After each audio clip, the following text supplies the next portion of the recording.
Hello दोस्तों, bike mechanic rider channel पर आपका स्वागत है।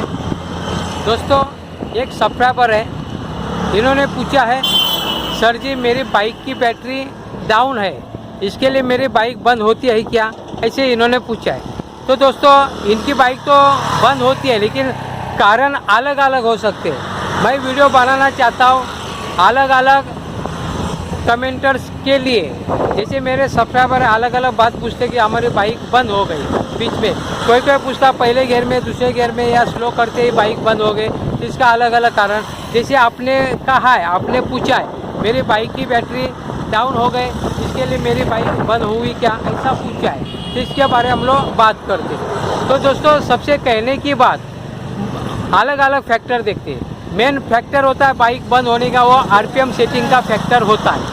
आरपीएम सेटिंग बोले तो रोटेशन पर मिनट, 1 मिनट में आपका पीछे का व्हील कितना घूमता है, उसके अनुसार आपका बाइक काम करता है, यानी बाइक की बंद हो सकती है। तो दोस्तों, कहने का मतलब है आपका आरपीएम सेटिंग ठीक से नहीं रहेगा। 1200 से 1500 के बीच में आरपीएम सेटिंग होना चाहिए, 1400 में आइडियल होता है। अगर ठीक नहीं होगा तो आपका बाइक का इंजन बंद हो सकता है। उसके अलावा आप कौन से गियर में चलते हैं, कितना रेस देते हैं, इसके ऊपर भी डिपेंड होता है आपका बाइक बंद होने का तरीका।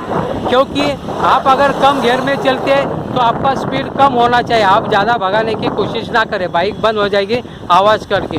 अगर उल्टा सिचुएशन, आप अगर टॉप में है लेकिन आप रेस कम दे रहे, तो ये सिचुएशन में भी बाइक स्लो होके फिर आवाज़ करेगी नहीं, स्मूथ चलेगी, लेकिन बाइक का इंजन बंद हो जाएगा। यानी कहने का मतलब आपका आरपीएम सेटिंग होता है, उसके अनुसार ही आपको बाइक को चलाना पड़ेगा। जो गियर में आप चलाते हैं उतना ही स्पीड आपको रखना पड़ेगा। कम गियर है और ज़्यादा स्पीड जाता है, ऐसा नहीं चलेगा।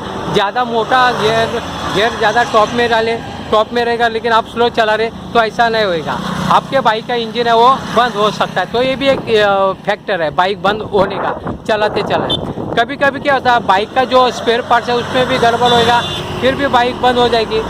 यानी कहने का मतलब है अलग अलग फैक्टर है बाइक बंद होने का। या आप अगर क्लच कैसा छोड़ते, इसके ऊपर भी डिपेंड है। अगर उसका क्लच, गियर और थ्रोटल इनका कोऑर्डिनेशन रहेगा, फिर भी आपका बाइक का इंजन बंद हो जाएगा, बाइक बंद हो जाएगी। क्लच अगर तुरंत छोड़ते तो बाइक बंद हो जाएगी, उसको ठीक से ऑपरेट करना आना चाहिए। अभी जो सब्सक्राइबर है इन्होंने पूछा है बाइक की बैटरी का वोल्टेज मेरा कम है, तो इसके वजह से बाइक बंद होती है क्या, तो ये भी एक फैक्टर है, बराबर है। दोस्तों, कहने का मतलब है ना, बाइक को चार्जिंग कौन करता है, चार्जर करता है ना। चार्जर और बाइक की बैटरी एक दूसरे को संभालते हैं। कभी भी अगर चार्जर आपका अगर ख़राब होगा तो बाइक की बैटरी जितनी चाहे उतनी चार्जिंग नहीं होगी। अगर चार्जिंग ही नहीं होती है, बाइक की चार्जिंग अगर कम है, चार्जिंग कम है, तो बाइक ठीक से काम नहीं करेगी। बाइक स्टार्ट होगी अगर किक से, सेल्फ से स्टार्ट नहीं होगी, लेकिन किक से स्टार्ट होगी तो आपको एक ही जगह पर बाइक चार्ज होती है क्या, अपने बैटरी चार्जिंग होती है क्या, इसको देखना पड़ेगा। अगर बैटरी अगर चार्जिंग नहीं होती तो बैटरी को आपको रिप्लेस करना पड़ेगा, तो ये प्रॉब्लम आ सकता है। तो आपने जो कमेंट में पूछा वो सही बात है। अगर बैटरी अगर चार्जिंग अगर कम होगी तो बाइक बंद होगी क्या, तो हो सकती है। अगर बैटरी ख़राब होगी तो बंद हो सकती है। अगर बैटरी सही है तो ऑटोमेटिकली बाइक चलते चलाते क्या होगा, चार्जिंग होती रहेगी।